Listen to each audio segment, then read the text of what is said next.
Okay, so we are getting breaking news on TD. Two TD Bank units are going to plead guilty in this money laundering case. We're looking at the intraday stock here. And the bank has also been hit with growth restrictions. Now, the company has been hit with a $450 million US penalty from the Office of the Comptroller of the Currency for deficiencies in anti-money laundering. And the action imposes a restriction on the growth of the bank, also a measure designed to force it to invest sufficient resources to fix these deficiencies.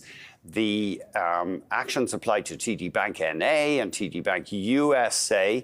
And the comptroller of the currency says TD Bank, quote, was found to have engaged in, quote, persistent prioritization of growth over controls, and that allowed its employees, quote, to break the law and facilitate the laundering of hundreds of millions of dollars.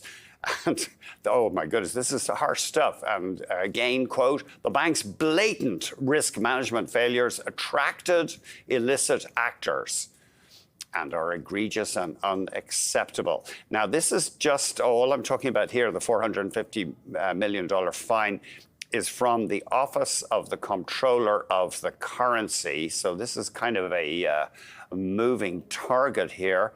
TD, okay, so they're going to pay a total of $1.9 billion US in the criminal case, or in that criminal case. I'm not sure at this stage if that's on top of the $450 million payable to the comptroller of the currency.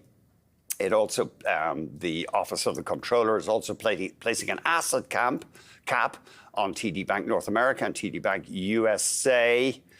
And so, yep. I think that's all we know for a fact right now, but we're going to be all over this story. But certainly the asset cap has kicked in here. Okay, let's bring in Grant White, Portfolio Manager and Investment Advisor at IA Private Wealth. Grant, I know you've had no time whatsoever to assess this. So it looks as though they're going to be paying at least $1.9 billion in penalties here. I mean, there has been talk of $3 billion. I'm not sure if that $1.9 billion includes all the money they'll have to pay out. But the comptroller of the currency saying this behavior was egregious and that it attracted illicit actors. So some strong language there from that regulator. Yeah, I would say that this is coming in as we had feared it could come in. I mean, the fine is the fine, and we expected as much as $3 billion, and maybe even if it was a little bit more, okay, we might have some short-term concerns there. But the asset cap was what we were ultimately feared for around this company, and it seems that is exactly what's come to play here, which has made it very difficult for us to consider TD as an option for investment, throughout the majority of this year. And to your point, the strong language being used, I think that's case in point of how seriously the regulators, especially in the United States, take these types of issues, and the fact that they are using such strong language implies to me early on, without seeing the details, that they're prepared to throw the book at these types of things. And so I have concerns over TD's ability to grow. We'll get the details shortly, I'm sure, but I have concerns about their abilities to grow going forward, at least for the perceived future. The Federal Reserve Board is also taking a run at TD. It's fining TD Bank $123.5 million US, and slapping various requirements on the bank. Has to relocate to the US parts of its anti-money laundering program that are responsible for complying with US law. It has to undertake a thorough and independent review of the board of directors and management to ensure adequate oversight of the U.S. operations. Of course, they just did name a new CEO who has no American experience. So I wonder, will that stick in the craw of U.S. regulators? Well, I mean, certainly there's going to be a lot more red tape. And the fact that they're going to have to jump through all these hoops is probably warranted. I mean, in all respects, because of what's transpired. But it certainly puts a lot of red tape around growth. Never mind the asset cap, but the fact that they're going to have to deal with so much more compliance and regulatory oversight. I mean, that's never a fun thing for a company to go through. And so I can only imagine the headaches that will cause for management and executives at TD, and likewise for shareholders that would like to see this company have the ability to grow further. So at this point, I mean, again, it's until we have all those details, I find it very difficult to dive into this company. And I know a lot of investors have been waiting. They've been calling us and talking about when's a good time to buy into this company. Thankfully, we held off, and I don't see that there's an opportunity just yet either. I don't know when that's going to come just yet. We're getting a bit more clarity on the monetary penalties here, courtesy of this news release from the Federal Reserve Board. Apparently, TD is facing about $3 billion in total penalties from all these agencies that are taking a run at it. $3.1 billion US. And this is actions taken by the U.S. Department of Justice, the U.S. Attorney's Office for New Jersey, Department of the Treasury, and the Office of the Comptroller of the Currency. So apparently these penalties announced by all those agencies do total about $3 billion. It's interesting that the Comptroller accusing TD Bank of prioritizing growth over implementing adequate controls. Yeah, I think so too. I mean, that's got to be one of the most concerning things for them, is that there was some egregious actions that they've determined, that have been taken there, and the fact that you were all out. I mean, this harkens back to Wells Fargo to me, in terms of recent history.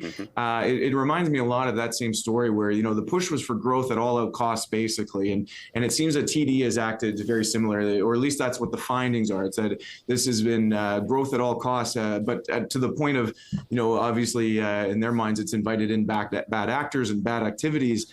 And so that's just something, anytime you're dealing with U.S. regulators in the financial system, this has been something that they have been very hard on for as long as I can remember. And they tend to throw the book at these things. And that was, again, our greatest fear related to this situation with TD, was that it was going to be a situation like that where they're going to throw the book at them. So the fines, I think, is one thing. I mean, the $3 billion or $3.1 billion comes in largely as expected, I think, from our end of things anyway. I think so, yeah. Yeah, and so that's not a surprise. I do think that the real concern is the speed limits, basically, that they're about to impose on them, and what does that mean? I mean, you could look at some point TD becomes attractive, I think, from a dividend perspective. I don't think it's there yet, but I think it does become attractive for investors. But I do think you have to consider the growth overhang. I think the dividend is going to be safe throughout this, but their ability to grow their dividend might be impacted by this, and likely will be. And so, when you're comparing your options out there, I see a whole lot of other options that don't have the same regulatory overhang required. So it's I think it's still a ways off from being an attractive investment opportunity. It's interesting. They mentioned the board in this news release. TD has to re-examine its board. I wonder, is there a case just to remake the board, or will it be the same old faces overseeing shareholders' interests here? If nothing else, I think public perception is going to be an important story going forward here. And so whether or not they remake the board or part of the board, there has to be something that they do here. I mean, the CEO change, as you pointed out, that's a start. But given what the ramifications are here, I think you can make the case that there is more changes yet to be made and should be made in order to earn back, shareholders' trust. And belief that this company is stewarded well going forward. And so I think that there's probably a case to be made there, and it's likely we're going to see more heads roll, if you will, unfortunately for some of them. Yeah, but Bharat Masrani presumably the outgoing CEO will presumably leave with millions of dollars, as is the want with bank CEOs.